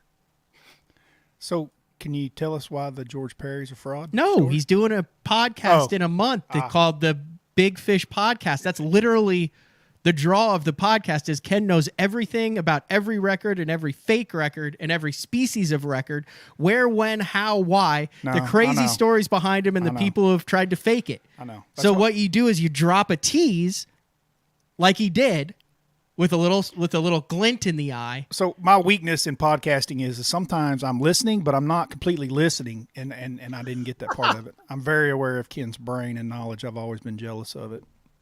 No, man, you don't have any weaknesses in podcasting. I watched your stuff. There's no weaknesses there. He does. His weakness is mouth to the mic. Yeah, mouth to the mic. You got to rub it like the square bill across that lay down as it comes across in this studio. Yeah, it this is definitely my weakness, Ken, and I apologize. Sometimes, we all get to talking, and so then Matt gets on a story, and then I start thinking about I know you've done my great argument today. to that story, and then you start talking, and then it somehow slips. You might past actually my be brain. blown out today, which would be ironic because everyone would get a chuckle if they had to turn it down for you. Sorry, where were you? I'm excited about doing a podcast, entering y'all's world. I can't compete with you guys, so I'm trying to find a slightly different niche. And because I'm starting with the Big Fish podcast instead of the Big Bass podcast, I think my first episode is going to be about the great white shark, believe it or not. Really? Yeah. Interesting story. Oh, that's a twist. Did not see that coming, did you, Brad? No.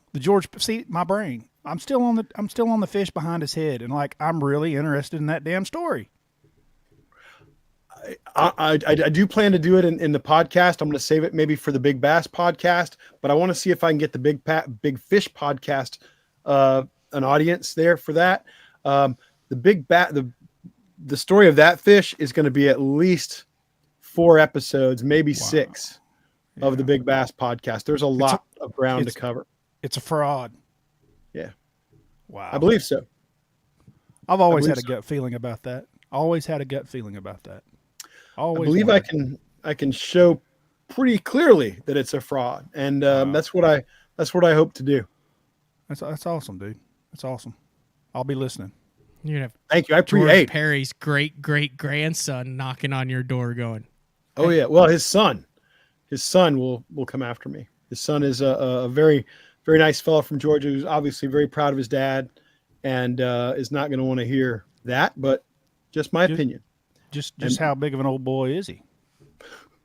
He was Delta's #1 pilot. He flew the route from, I believe, New York to London, New York to Paris. Wow. His business card says numero uno on it, his Delta business card. is there controversy with the great white shark? Not a meaningful controversy. It was caught in 1959, and a lot of it would not be a record today. A, because great whites are protected so many places. B, because they use mammal blood and mammal meat to catch the fish, and that would not be. Was it like a hunk of donkey? I believe it was a horse liver. Very nice. 30-pound hunk of horse liver. So they went jumbo catfishing for it. Yeah.